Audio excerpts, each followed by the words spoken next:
This is a Raposa variety mango. It grew on this tree right behind me, which was developed at the University of Hawaii's Department of Horticulture and then named after Herbert Raposa. This is also from Hawaii. It's a finisher's medal for the 2005 Ironman World Championships, which I not only competed in, but I came in third from last in my age group. I was out here yesterday picking fruit from this Raposa tree, and it got me to thinking about Hawaii.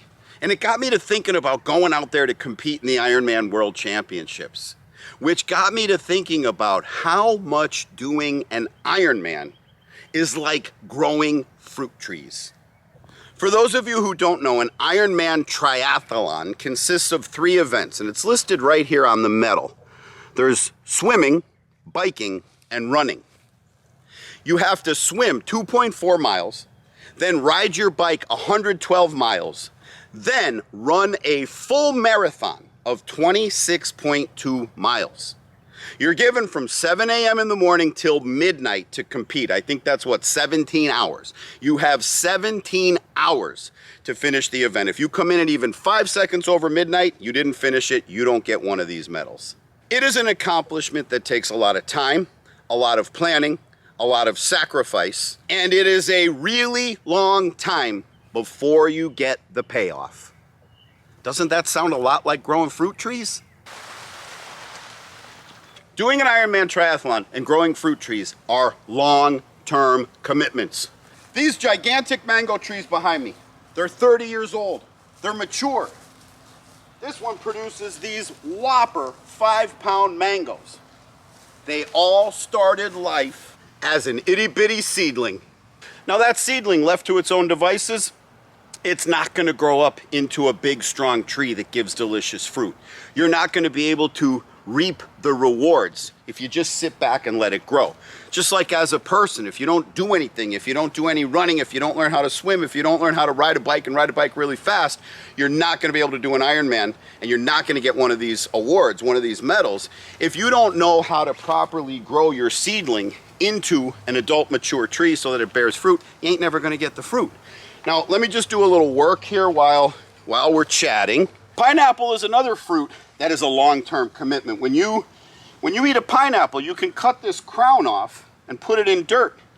And it'll take 18 months to 3 years to 5 years. I've even had one take as many as 6 years before it finally produces a pineapple. Now I would normally rather wait till this golden color is around the whole pineapple. You see it's still a little bit green here in the back, but I'm gonna harvest this now and let it ripen the rest of the way on my counter, because once these things turn bright yellow, a lot like that Raposa mango, they're telling us it's time to pick.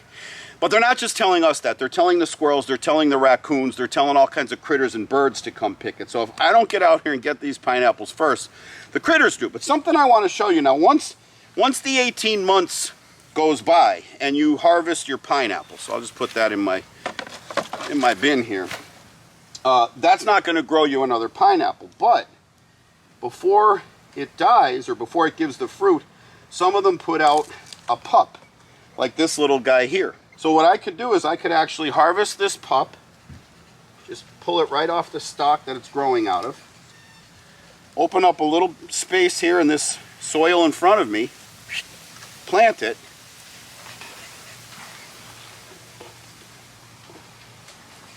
and I've just planted another pineapple. I have just done something right now that has an 18-month to 4-year payoff for me down the road. And the parallel there to Ironman should be pretty obvious, right? Every little run, every 2-mile run, every 3-mile run, every 5-mile run that you're doing today contributes to the goal you have 18 months from now, like that pineapple, maybe 2 years from now, maybe it's a dream of yours 5 years from now, but you have to put in the work. And if I didn't plant these seedlings, I would not have rootstock so that I could graft the varieties I want to grow. Let me show you what that means. This right here is a Simmons variety avocado. You see it's marked with an S. Simmons variety, S-I-M-M-O-N-D-S.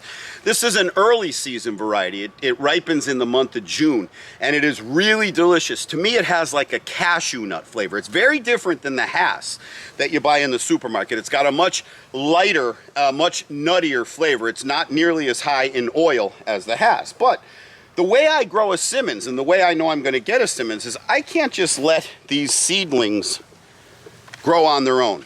If they grow on their own, I don't know what I'm going to get. They're just like people.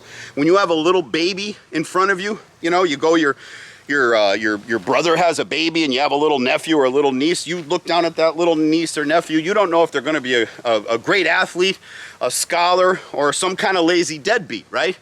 Well, it's the same thing with trees. And in order for me to turn this into a Simmons tree, we go out to another Simmons tree we have in the grove and we take a cutting of that Simmons tree and we insert it into the seedling we grew. And if you look here, you'll see that graft junction. So these are two different trees. This is a seed-grown tree like the ones I just showed you. This came from a cutting of a tree and we inserted it in here. And if you're interested in that sort of thing, there's more videos about that on my channel. Just look around my channel a little bit and you'll see how we actually do that grafting. But this requires planning and forethought. Same thing if you're going to go after one of these medals, right? You're going to, at a certain point for months, you're going to have to train 20 to 30 hours a week. It's like having a part-time job.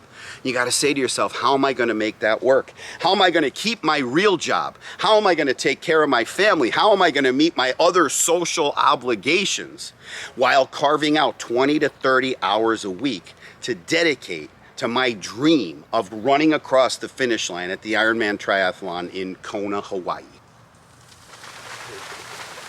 This afternoon I have just a little bit of work to do. I got the bulk of my work done in the morning, but then when I got home after dropping off my shipment at the post office, I had received a few more orders for avocados and mango. And I'd rather not let those wait till Monday. I can get that, today's Wednesday. I can get them shipments on the road. So I've got 2 orders of mango to fill for 10 pounds a piece. And I'm gonna do a mix of Palmer, Valencia Pride, Kit, and maybe some Naomi's. Let me pick a few of these Palmers. I'm gonna pick 6 of them, 3 for each box, and I'll show you how we do a tester. All right, I got 1, 2, here's what oh, does that smell so good. That mango sap. Oh man, it smells just like you're biting into a mango. 3, 4. Okay, so I got 4, but let me show you how we know when it's time to pick these. I mean, you know, you could go by a schedule, but that only gives you an approximation. You know, you can Google like when to pick this variety, when to pick that variety, but like for us down here down south, where it's hotter, say, than like up in Orlando, I might pick my varieties a little earlier than someone who lives somewhere where it's a little chillier. So we just cut a core and we want to look at the flesh inside and see whether it is yellow or white. And as you could see, or at least as I hope you could see, this core came out to be yellow. These guys are ready to go. So I got 4, and they're actually a little smaller than I thought. So I'm gonna get 4 more so I can put 4 in each box. Now let's go pick the Valencia Pride. Just like I did with the pineapple and pepper, I like to check on other crops when I'm making my rounds on the farm. And this Monstera Deliciosa happens to be on the way to my Valencia Pride tree. So I just want to, oh my God, look at this. We have a ripe Monstera Deliciosa. I can't believe it. We got a ripe one. Oh man, this is awesome. Okay. Monstera Deliciosa is a very rare tropical fruit, and as the name implies, it is deliciosa. It is delicious. A lot of you know the tree from its leaves. It's a very popular house plant. Most people don't know that you can eat the fruit. I wish you could. So watch, these kernels are just falling off the fruit right now, right? So this guy's been ripe for a couple of days. This area is a little bit brown and probably a little bit bad to eat, but right here where these kernels are falling off, and oh my God, is my wife going to be happy. It's about the best fruit you will ever taste in your life. Oh, it comes off like the flesh of a banana, and there's little individual kernels. Now, I'm feeling a little bit of a sting in my lips because it's still early in the year, and this guy is still a little bit immature. And when it's early and they're immature, they have a chemical, something oxalate. I probably should look that up, but it burns your lips and tongue. But if you wait until it ripens, this, as this fruit ripens, all that, the sugar gets in and it breaks down that chemical and it doesn't burn, and it actually turns really sweet and has a flavor and a smell of banana, pineapple, and strawberry, and maybe a little bit guanabana or soursop if you've ever had that. So this is a good sign. This means that the Monstera is ready. So I'll probably be selling this starting this week or next week. And so those of you who love this, get ready. You'll be having some sent to your doorstep. And now these two guys here, they're probably going to be the last Valencias I pick at this property till 2024. Let's have a look. Yeah, that's high quality. That can go to a customer. That one also, very high quality. So now I got 3 Palmers and 3 Valencia Pride for each of the boxes. Now we're in front of the kit tree. And these customers don't know how lucky they are because I don't sell these. These are for me and my wife. But since my other property that I grow mangoes on is like a half-hour drive away, they're gonna get 1 kit each in the box. Now they bought a 10-pound box. Those Palmers are a pound a piece. That's 3 pounds. The Valencia Pride are 2 pounds a piece. Times 3, that's 6, plus the 3 Palmers, that's 9. Plus these colossals here that are 2.5 to 3 pounds a piece, that brings it up to 11.5 to 12 pounds. So it'll exceed their weight by 20%. So there's 1 kit, and the kit is a treat. It is a delicious mango. Oh, here's a nice big fat one for them. So there's another one. And while I'm here, I'll pick a ripe one for myself. So that's just a little guy there, but just like the other mangoes I showed you, look. When they're ready to eat, they light up on the tree. Now, if you're gonna ship them to a customer, in fact, even those of us who eat mangoes, we don't like to let them ripen fully on the tree. A lot of people do that, but it's a mistake. They kind of pass their peak flavor if you leave them too long on the tree. If you grab your mango and it just falls right off, it's already past its peak flavor. But here's what a kit looks like when it's ready to be picked, and it'll have a couple of days till it's softened. Here's what a kit looks like when it's ready to be picked and eaten that day. Like if you don't pick it and eat it right now, it's just gonna fall off the tree and the squirrels are gonna get it. And look at how orange that is. That's like a peach. I mean, that is delicious. And the flavor, my wife is about to get mad at me because she doesn't like when I eat mangoes on the videos because it puts, makes my beard turn orange. But I can't resist a kit. They're so good. I'm gonna save the rest of this guy for later. Oh, that's good. All right, now we're back inside, and let me just pack up these 2 orders. And like I said, I already sent my orders out for the day, but a lot of times what happens is I get home, and while I was out working, picking, packing, going to the post office, I have a few more orders trickle in, and since today I had a little extra time to kill, I thought instead of waiting until Monday, I get this customer, these 4 customers, their shipments on the way. So let's do the mangoes first. And so mangoes I send out in a large box. Mangoes I sell in a 10-pound quantity, and whereas avocados I sell in an 8-pound quantity. And it's a lot easier to fit 10 pounds of mango into a large box. In fact, I very often, almost all the time, end up putting like 11 or 12 pounds. So we have the scale here. We'll see what we get in these boxes today. While I'm doing this, I want to talk about this idea of the Ironman, because doing something big like this, I mean, it takes a long time, a lot of training. It's very hard. It's very hard to swim 2.4 miles. Most people have never done that. Most people have never ridden a bike over 100 miles, and very few people run full marathons, let alone in the same day after you've swam 2.5 miles and rode a bike for 112, right?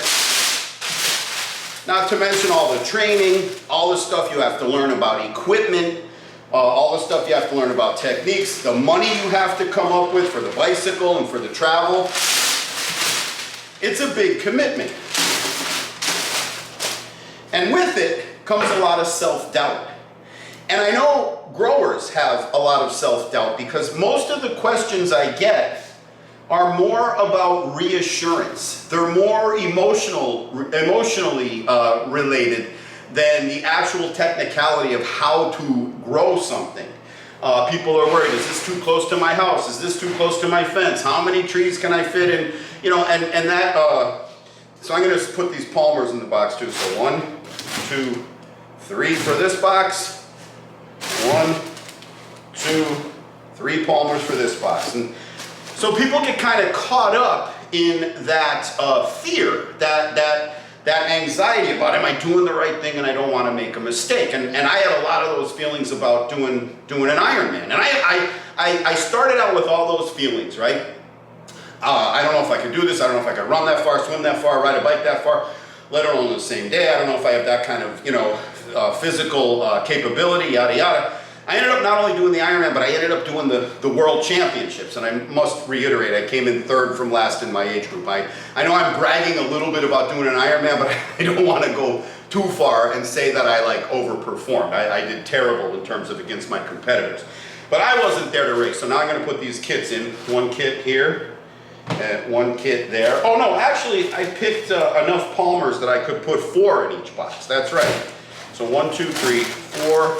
1, 2, 3, 4 palmers.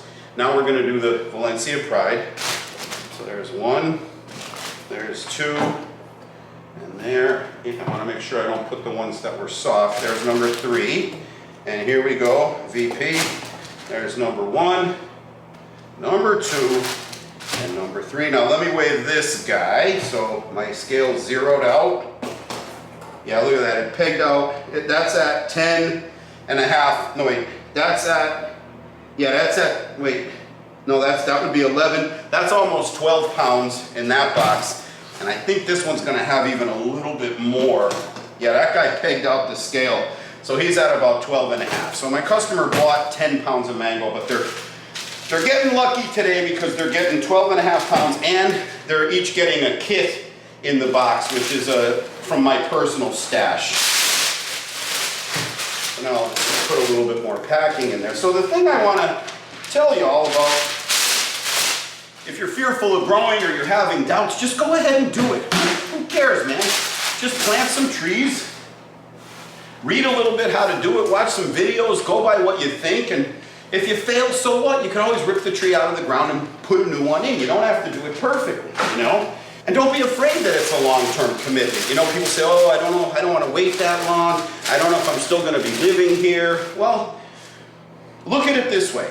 What happens if you plant a tree and 10 years later you move away? You plant a grafted tree. In year 3, you're going to have fruit. So for the next 7 years you live in that house, you're going to have fruit. And then eventually you move away. You will have had a tree for 10 years. But if you didn't plant the tree and then move away, you've moved away, but you missed out on 10 years of growing a tree and 7 years of eating the fruit from that tree. So just dive in, man. Just go ahead and do it. Now, the next thing I like to do is put a little insert in the box so people know what variety they're getting. Now, it's traditional in the mango community to actually mark on the skin the variety, but a lot of my customers get fussy about that. I think if you live here in South Florida and you go to like mango festivals and stuff, it's something that's very normal, but people who don't know that are like, why is this guy writing on my fruit? So I don't do that, but I'm going to circle here. I've given them Kit, I've given them Valencia Pride, and then I'm going to write down that I also put in Palm, P-A-L-M-E-R. There's 1, Kit, Valencia Pride, and Palmer. There's number 2, and then I just close up the boxes, put the label, and they're ready to go. And so, you know, a lot of what I thought about was, oh my God, there's people that have been in this sport, they've been in it forever, they know what they're doing, I don't want to be there, I don't want to get in their way, I don't want to look like a, you know, like a rookie, or as the kids say today, I didn't want to be a noob, you know? And then I just sat there and I'm like, you know, it costs about $300. It's probably a lot more now, that was 20 years ago, to sign up for one of these races. And I paid my $300 and I did my training. And that day was mine. I don't care if someone else was there and it was their 10th or their 15th or their 30th Ironman. I paid my money. I had the right to run that race too.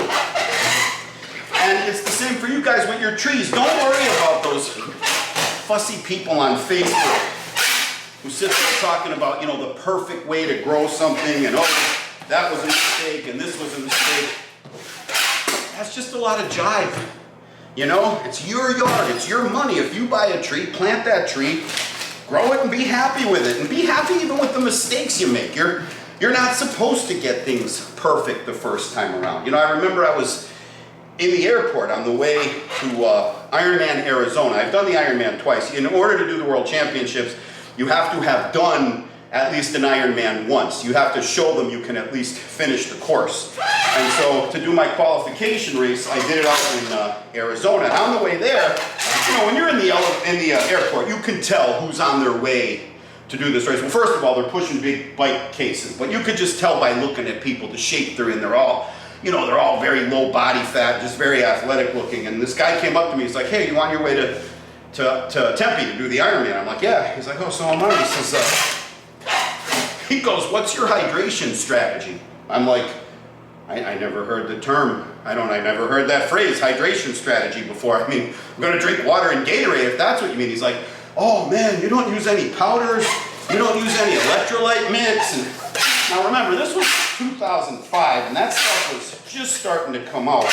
And I was like, no, I'm just gonna drink water and Gatorade, you know, like the old school people did. And I've done that in all my training. And I train in South Florida where it's like super hot and super humid. Look at me, I'm full of sweat just from picking mangoes today, right? And so I didn't let that get into my head. I didn't like let that guy asking me, hey, you know, what's your hydration strategy? I just said I'm gonna drink when I'm thirsty. In fact, I'm gonna drink a little bit before I get thirsty to stay ahead of it, you know? And guess who didn't finish the race? That guy. I happened to bump into him on the airport, in the airport on the way home, and he didn't finish, and I did. And he didn't get to do the World Championships in Kona, and I did, you know. And was I a noob? Yeah. Was I inexperienced? Yeah. Did I know everything you need to know? No. Did I even know half of what you needed to know? No. Or maybe I knew half of what you needed to know. I knew what you needed to know, but I didn't know all that extra crap that people put on. And I think there's a lot of that going on in this growing community, you know. And at the end of the day, guys, if you want to grow a fruit tree, just go in your backyard, dig a hole, stick a tree in it, give it fertilizer and water, and I think you're going to be okay. You're 80% there if you get that far. Let's move on to filling the 2 avocado orders, and I'll tell you why I chose to do the Ironman.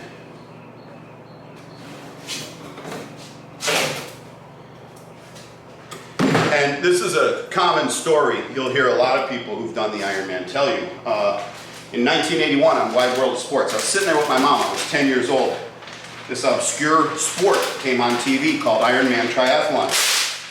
And it was people out in Hawaii. They were swimming 2.4 miles, riding a bike 112, and then running a full marathon, 26.2 miles, in the hot Hawaii sun.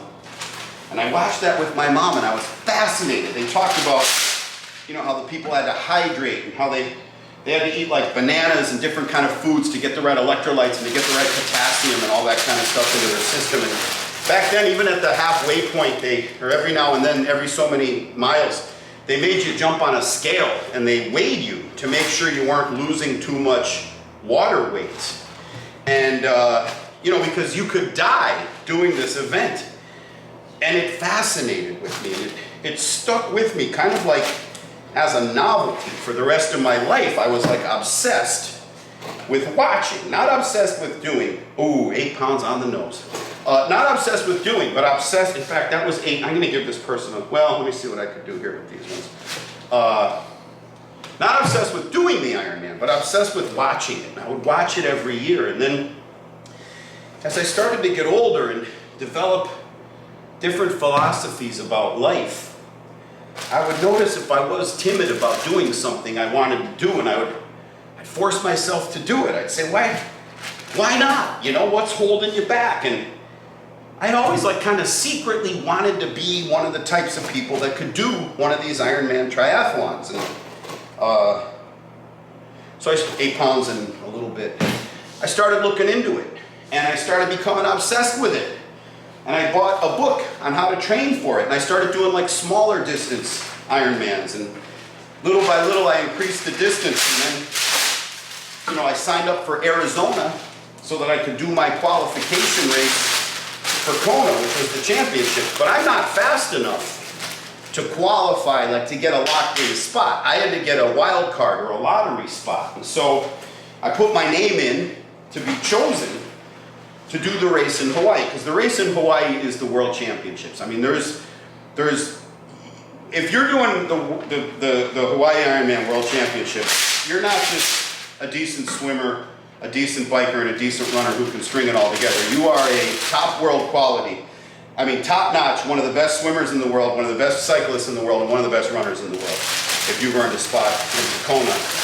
But then there's a few people like us, just regular Joes, who got in through a lottery. And the guy who started that race, when it started becoming more and more competitive, he wanted to keep 150 slots open for regular people, because he wanted the Ironman to be ordinary people doing an extraordinary event. And I happened to be one of those lucky people in 2005 whose name got drawn to go out to Hawaii and compete against the greatest in the world, or to compete with the greatest in the world, because I was not competing with these people at all. Like I said, I came in third from last in my age group. And but if you think about planting a tree, that's also like a huge accomplishment. I mean, you're going to go out in your backyard, you're going to put a tree in the ground, and it's probably going to be there longer than you're going to be on this planet, longer than you're alive. It may even out-survive your children.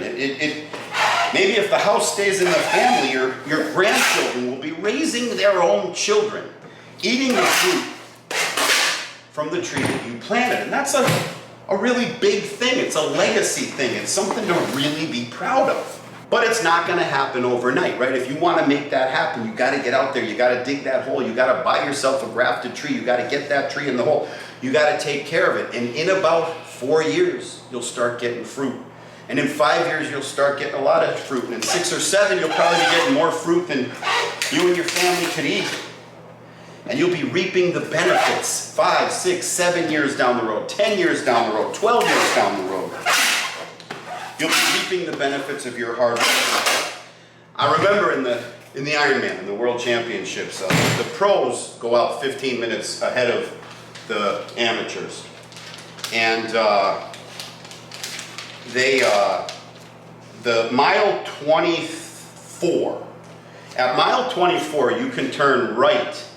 At mile 25 you can turn right to go that last mile .2 to the finish line. But that's also mile number 3, where you can turn left, and you still have 23 miles to go. And there were people that were so far ahead of me that when I got to mile 3 of the marathon, people are telling me, you only got 1 mile to go, you only got 1 mile to go. And I'm like, nah. I still got to go way out into the lava fields, all the way around, back in, and finish. And the pros, they were already like done. Like, I was with some of the slower ones, but they were already, 4 hours ahead of me. And they got to turn right and make that turn and go to the finish line. I still had basically a full marathon to run, And I remember thinking, I was so grateful and so glad for all the hard work that I did, all the training that I put in, that I didn't skimp, that I never cheated on a run, that I never just stayed in bed, that I never missed a swim, that entire day I had been very true to my nutrition and hydration. I had a lot of sugar inside of me, and I kept myself so I didn't dehydrate, And I still had 23 miles to go, but I knew I could do it. I looked down at my watch, I saw it was, I guess at that time it would have been about 5 p.m. So I knew I still had 7 more hours to run 23 miles, which I knew I'd probably get that done in about 5 more hours, which I did. And but I knew it was because of all the hard work I put in, And that's the kind of benefit you're going to get if you grow a fruit tree in your backyard. If, on the other hand, you're not the type of person who wants to do all that work and sacrifice and wait years to be able to grow fruit in your backyard, or maybe you live in a place where you can't grow tropical fruit, you can shortcut the whole process and buy your fruit from me at guacfarm.com. GUACFARM.com. We sell our fruit out there. We sell our t-shirts. Normally I have a logoed hat, but I wear my Ironman hat today. You can get our hats out there too. Now, as you saw, I got a couple of boxes I need to run to the post office before it closes. So while I do that, You go to guacfarm.com and I will see you on the next video.